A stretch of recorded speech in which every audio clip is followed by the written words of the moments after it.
hot excitement goes after you get struck by lightning.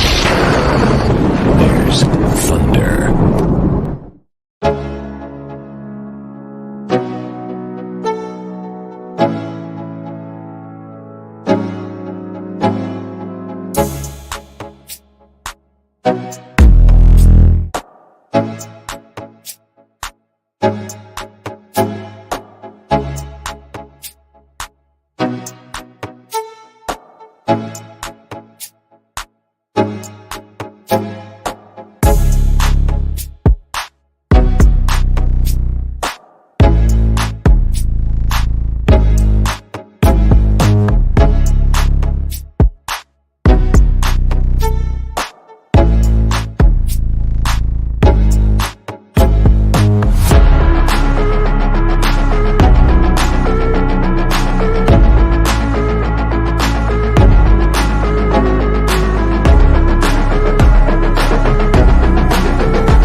Alrighty, welcome to my Week 5 preview of the Philadelphia Eagles' upcoming game against the Arizona Cardinals. As you can tell by the introduction, this is my first time doing this as a member of the Hardcore Sports Network. So it's my usual weekly preview for the Eagles game, but this time it's as a member of the Hardcore Sports Network. So I have the stream going on both right here, my channel and the Hardcore Sports Network. What I'm going to do is I'm going to put the link. So right there on the Hardcore Sports Network in the chat, you see the link I just shared. That's the link to my stream of it. And if you haven't done so, please do me a favor.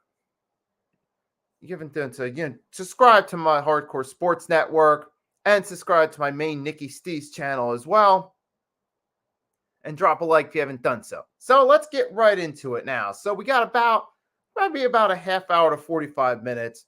I'm going to talk about this. And everyone in here, you're more than welcome to leave comments in the live chat. Let's make this thing more engaging. And let's get right into it, shall we? So the 4-0 Philadelphia Eagles will travel on the road out west to play the Arizona Cardinals, where we haven't won a game at since 2001. So we have the opportunity now to finally win our first game out west against the Cardinals tomorrow. So we're going to this matchup 4-0. We've had 3 straight weeks, Defensive Player of the Week. We had Jalen Hurts, NFC Offensive Player of the Month for September. Hurts is averaging about 9.1 yards per pass attempt. Anyway, we're looking really great on both sides of the ball going into this game. We're the only undefeated team in the NFL this year. I honestly didn't think I'd be saying that about the Philadelphia Eagles, but it's true. We are. We're the one undefeated team in the National Football League this year. And now we're going against the 2-2 Arizona Cardinals, who they have been struggling throughout the season, especially without some of their main weapons, specifically DeAndre Hopkins, as they haven't had the hot start they had the last 2 seasons. So, I do think Cliff Kingsbury, I don't think he's a good coach, honestly. I think he's a bad play caller. However, with that being said, though, let's not forget the Arizona Cardinals still do have some talent on their team. And we got to give respect to Cardinals' talent, too. So even though, yes, obviously they're a struggling team, and obviously I think Cliff Kingsbury is a bad coach, I'm sure some of you agree with me, I still can't sleep on the Cardinals because they still have a lot of talent with them. They still have Kyler Murray, who, let's put this in perspective here, Kyler Murray real quickly. So he has close to 1,000 yards already in 4 games and 5 touchdown passes already. So Kyler Murray's still balling out in the passing game and having a great fantasy season. So we know he can pass the ball efficiently. And even James Conner, their running back, he's not the greatest running back in the league. He's not someone you'd consider an elite running back. But if you look at some of his numbers thus far, okay, so we got 45 carries for 145 yards. And even Connor's also effective in the passing game he's caught 13 receptions for 95 yards. So James Conner can still be a threat to do something. He may not be the greatest running back in the league, but you can't sleep on him. He can be effective in the run game. And obviously the passing game, again, 13 catches, 95 yards. So there's that right there. Even on the defensive side of the ball, you got J.J. Watt. Oh, wait, one more. You got Marquise Brown. Okay, he's going to be Kyler's main target. He's been Kyler's main target. He's the second most targeted receiver through the first 4 weeks behind Devontae Adams. So obviously that DeAndre Hopkins, Marquise Brown's going to be a factor in that offense as well for the Cardinals. So there's some playmakers on that offensive side of the ball. And let's not forget Zach Ertz. Yes, that's right. The Philadelphia Eagles' beloved tight end Zach Ertz is on the Arizona Cardinals now. So we'll be going against him for the first time. So, Ertz knows this team's defense because he practiced with this team and played with this team for years. So he'll be a go-to target here. Even though he hasn't played yet, however, he has been effective thus far. And for those of you coming into the Nicky Stees channel, I want to let you guys know there is a poll on there asking if you're watching on the Nicky Stees channel, who do you think is going to win tomorrow's game? Fairly simple poll. Just vote on who you think is going to win this game. Will you have the Philadelphia Eagles, the Arizona Cardinals, or do you have a tie?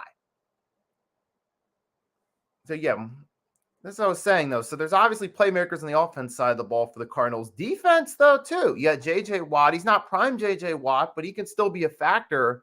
He's still a veteran. He still has high football IQ right there.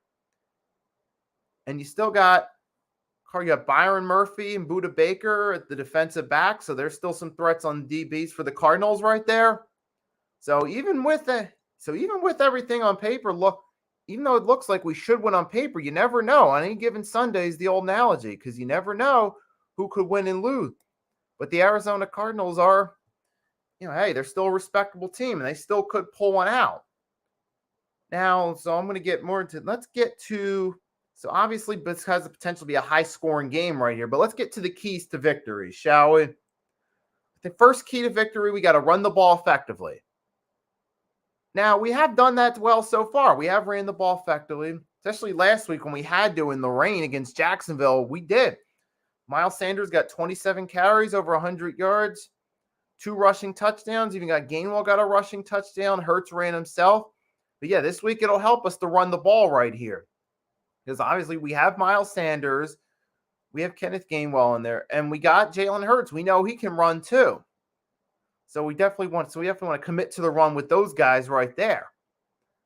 And so it helps us out right there. And it also helps as the game goes along. If we can run the ball effectively, we can wear down the defense a little bit and open up holes in the passing game, which I'll get more to the passing game in a moment. But obviously one of the keys right there is to run the ball effectively.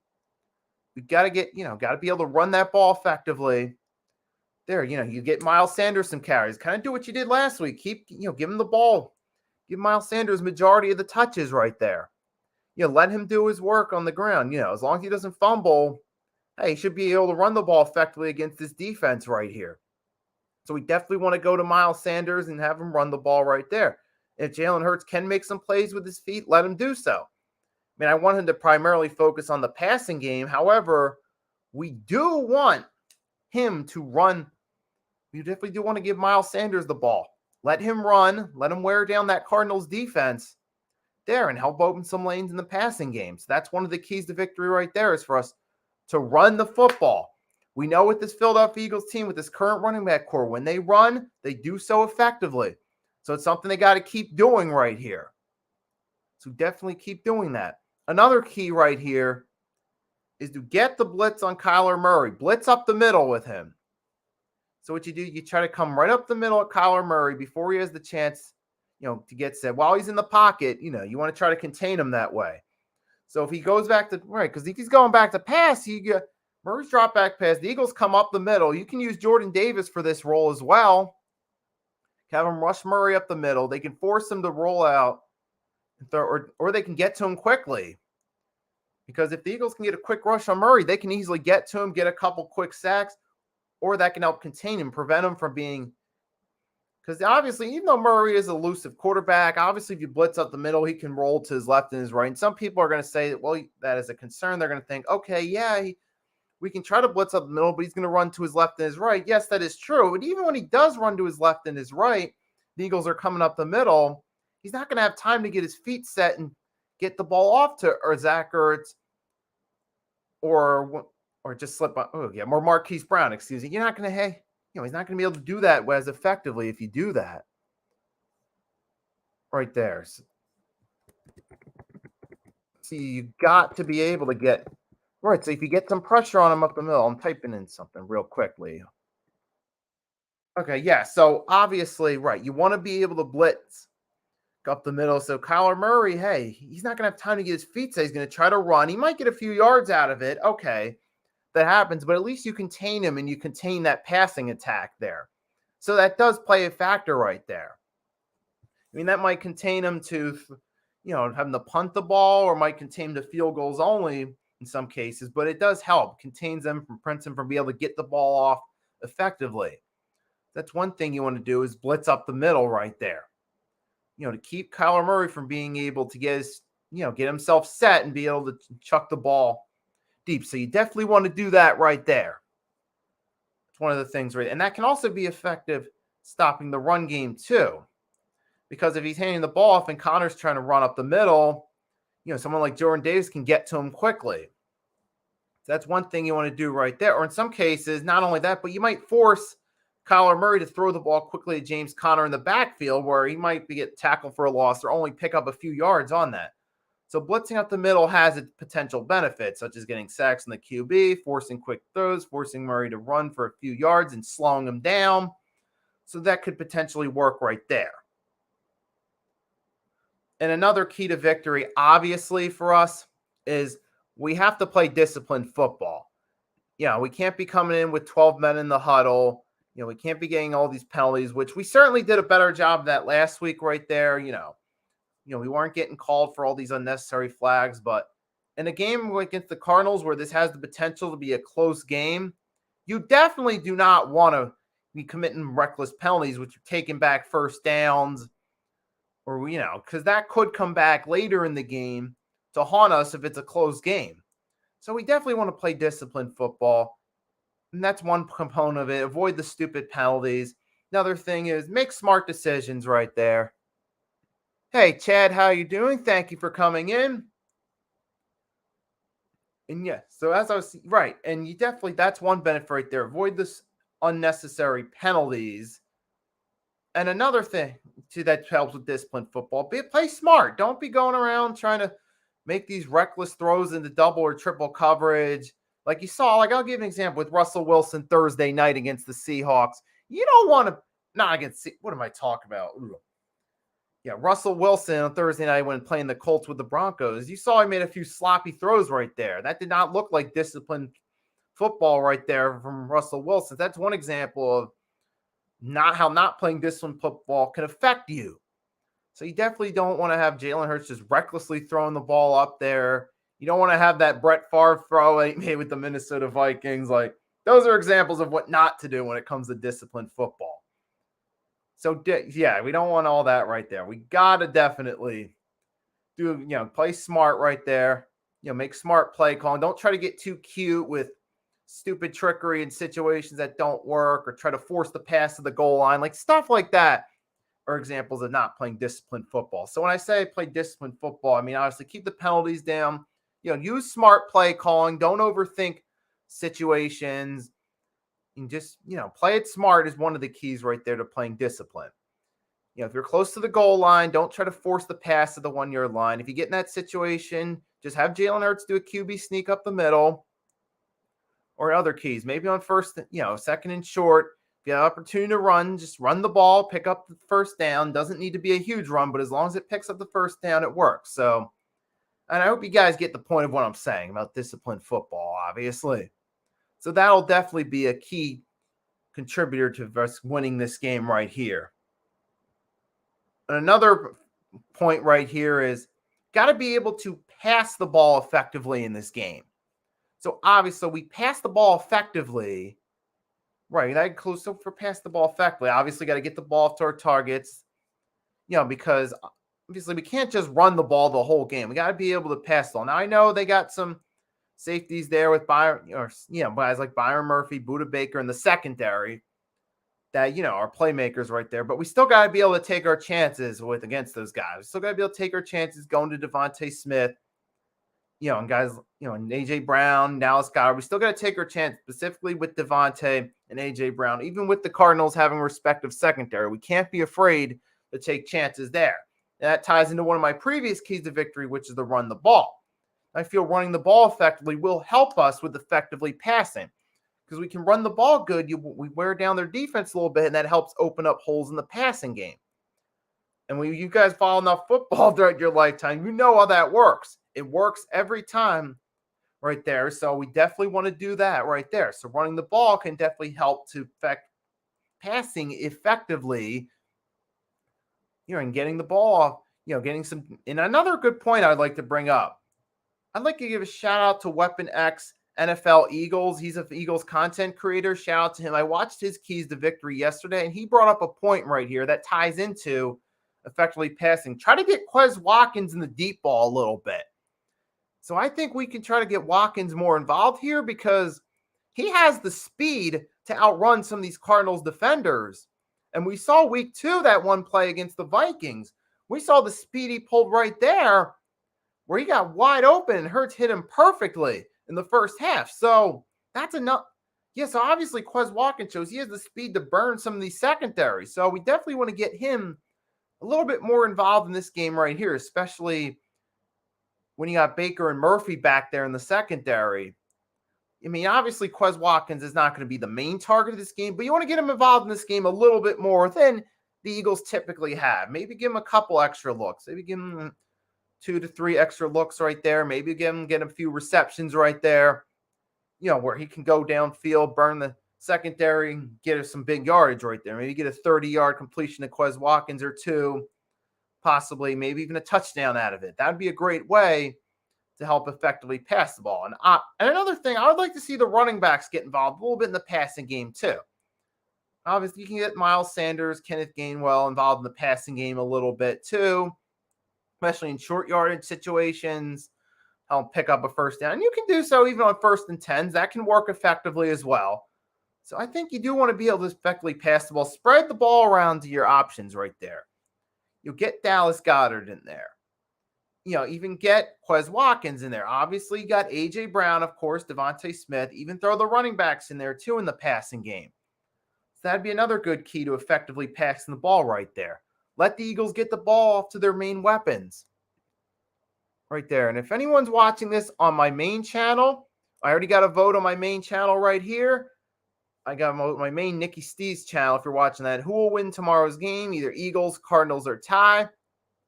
So you can come. So if you're watching on the main channel, you can come in and vote there. I greatly appreciate it. And I did throw the option to tie because you never know. I do that, but I do that all the time though. So yeah, but back to the subject right here. So definitely right there so far, my keys to victory are to run the ball effectively. Self-explanatory. Teams that run the ball best usually win games. And we do have the tools at running back to effectively run the ball with Miles Sanders, Kenneth Gainwell. And, of course, Jalen Hurts can run as well. Obviously, we want to blitz up the middle, try to contain Kyler Murray so he doesn't get his feet set. And even if he does, we do blitz up the middle, he rolls to his left or his right, we can still contain him. He might try to roll out to his left and right and scramble for a few yards, or might try to get a quick pass to the running back, which prevents them from being effective in the deep ball passing game. But even then, we still have some of the guys in our secondary to help shut down Marquise Brown, Zach Ertz and those guys. And another key to victory, obviously, as I said, play disciplined football, be smart. Yep, the Quest to 5-0. That is correct. And thank you for coming in, Nightings. Appreciate it. All right, and obviously the other key I just laid out, effectively passing the ball. But here's another key to victory. Now, this is a key that I feel helps with this Cardinals game.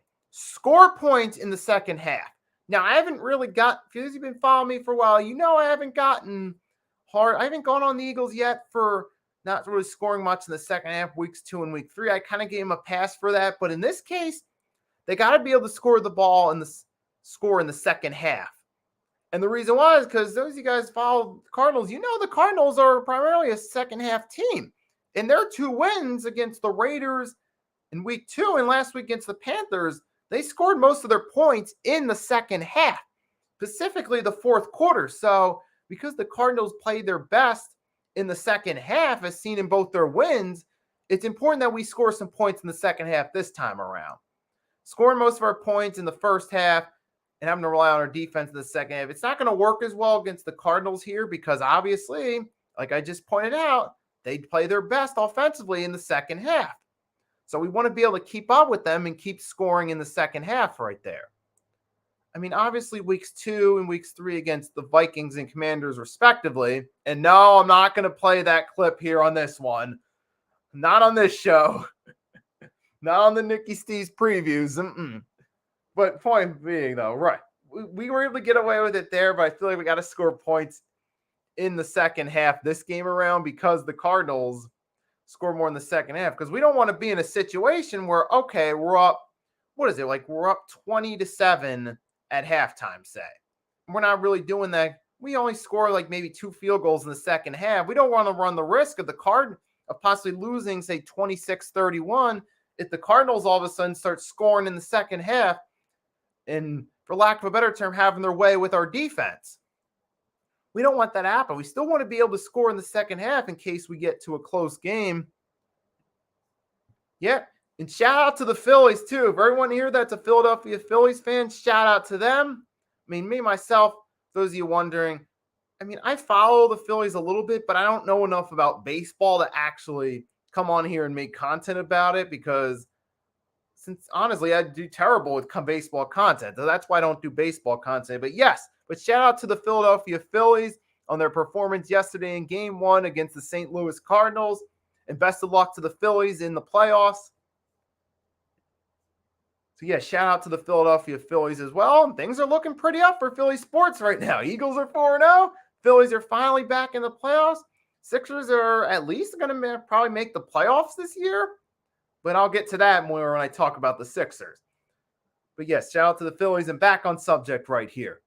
So I was saying, I was laying out the one example. We don't want to be in a situation where we score 24 in the first half and barely score in the second half, end up losing 30-27 or something along those lines. I used different scores with each example, but I obviously think you get the point. I think most of us in the fan base know that yeah, this time around, that whole thing of, just scoring most of our points in the first half, just, it ain't going to work as well this time around right here. So, yeah, got to be able to keep pace and play good in the second half offensively as well. So those are my main keys to victory right there. So for those of you guys, if you guys want to add a certain point, you want to add a key to victory that you think the Eagles should do, you're more than welcome to do so in the live chat. Or if you're even catching this after it's been recorded and you want to do so in the regular comment section, you're more than welcome to leave a comment there as well. So those are my main keys to victory. Now, going to get on to score predictions right now.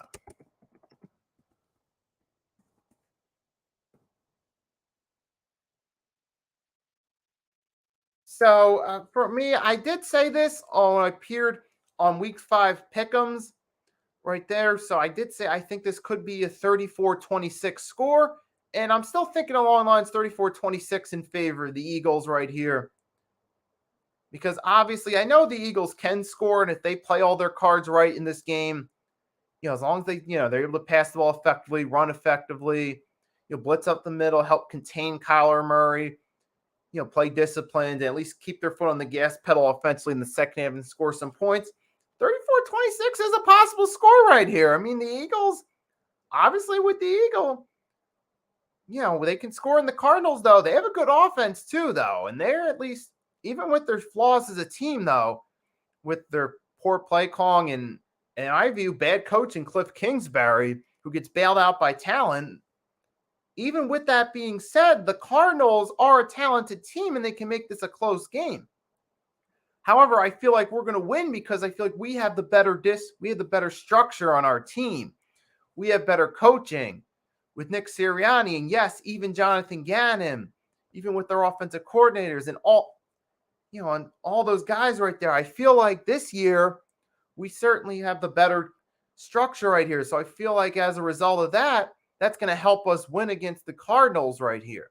But I feel the Cardinals can keep it close because they have some playmakers too. So I still think the Eagles are going to win. I'm still thinking 34-26, some high-scoring game. We'll get at least one team in the 30s, I think, in this game, if not both. Right there. And if you guys are still in here, you're more welcome to comment. Let me know what your score prediction is for this game right here. And on my channel, we have 2 votes right there on the poll right there. And hey, if anyone's still on my channel watching this, you haven't voted right there. This is exclusive on the Nikki Stees channel. There is a poll asking who you think's going to win tomorrow's game. I apologize to everyone on the Hardcore Sports Network. That poll isn't up. But yeah, so I'm still thinking this is going to be one of those games right here. I still got the Eagles winning, but I think it's going to be a high-scoring game. And I think the Cardinals, it might be even a bit of a nail-biter too. Even if it's an 8-point difference, 5-point difference, whatever the case may be, I still think it's going to be Eagles winning in a nail-biter right there. Right, I'm thinking 34-26, but I'm not going to go as... Right, but I'm not going to, never mind. But yeah, exactly. I'm still thinking, obviously, it's going to be a nail-biter. It's still going to be a close game right here. And that the Eagles will still find a way to come through because we have the better all-around roster and the better team around us. As far as the injury report goes for this game, last time I checked, Darius Slay Jr. did return to practice, so he should at least be on the field for us there. Now, Jake Elliott is out, though, so we do have a kicker, right? So we have a new kicker for the week. What was his name? Dicker was his last name. We had Dicker of a kicker. So it's Cameron Dicker is the name of the kicker right there. We might be possibly going for 2 in this game right here as well because of that right there. So might be getting some 2-point conversions out of it, but who knows? I don't know what this guy, Cameron Dicker, if he can kick effectively or not at the professional level because he's going to be taking Elliott's place for this game, but we might try to kick it with him. And if he can kick effectively, he might make some field goals for us, but that part we'll have to see. And Avonte Maddox is out again. And Jordan Mailata is doubtful right there, but I'm hoping Jordan Mailata can go right there. I'm hoping he can go. And we know Patrick Johnson, linebacker, is out. But Darius Slay, looks like he's going to be returning right there. And for the Cardinals, right now we don't have any official update on whether any Cardinals players are going to be in and out of the game right now. It looks like Zach Ertz is going to be playing, but we don't know. I mean, J.J. Watt, he's probably going to be playing this game. It looks like from what I'm seeing with the Cardinals injury report, and for in case anyone's wondering where I'm reading this off of, it's on the Philadelphia Eagles website. I'll put the link to the chat in both my channel and on the Hardcore Sports Network's chat if you guys want to see it. And hey, Mitch, thank you for coming in. So right now, I went through the keys to victory right now. And I did give an overview of the game a little bit. But thank you for coming in, showing support for the stream. Glad to be doing this as a member of the Hardcore Sports Network. And I did put, that's from the Philadelphia Eagles website. You can open a separate tab and copy and paste that in your search engine if you guys want to see it yourself right there. There's the injury report right there. So the Cardinals, there's nobody ruled out as of right now from that. But for the Eagles, obviously, Jake Elliott's out. That's where we're getting Cameron Dicker as our kicker. Yep, that's actually real. Yep, that is his real name, guys. Patrick Johnson and Avonte Maddox are ruled out. Although Jordan Mailata is doubtful, but hopefully he'll be in. Boston Scott, it's questionable. Darius Slay, looks like he will be playing from what I see, but it's not confirmed yet. And the Cardinals, nothing's officially confirmed yet, though. But there are some injuries, though, too, that could play a factor, but I guess we'll have to see what's going to happen come game time. We'll ultimately have to see, though. Even with the injuries, I still feel like we have the tools around us to get it done against this Cardinals team. The combination of the talent we have around us, the better structure we have around us with Jonathan Gannon's improved defense, Nick Sirianni improving as a coach, Jalen Hurts' improved mechanics, and the whole 9 yards. And not to mention, we do have the benefit, though, that comes with playing the Cardinals is Cliff Kingsbury, as I point out, not the best head coach in the league. So that could help us out as well, too, indirectly. But we'll ultimately have to see what happens, though. So I said everything I was going to say to everyone that tuned in. Thank you for tuning in. If you haven't done so already, do me a favor and drop a like. And also greatly appreciate it. If you haven't subscribed to my channel, do so. There, I'm going to put the link to that in the chat as well before I head off. So that right there, that right there is the link to my channel right there. So if you guys haven't checked it out already, definitely want to sub up my channel right there because I do some exclusive content for my channel as well. So you definitely want to check that out if you haven't done so already. Yeah, so we'll see what happens tomorrow. Fly Eagles fly. Let's hope for 5-0. And I'll be doing my post-game recap both on my channel and the Hardcore Sports Network, say Tuesday morning at 10 a.m. So I'll be back with my official recap Tuesday, 10 a.m. But we'll see what happens here. Best of luck to the Eagles. And that's all I'm going to say right there. Oh, yeah, one more thing. If you're going to go out this weekend, please do so safely. Call an Uber, taxi driver, or Lyft, or designated sober driver. If you're going to go out and drink this weekend, please do so safely. Most of all, enjoy the rest of your weekend. Nicky Stees signing off, and I'll see you next time.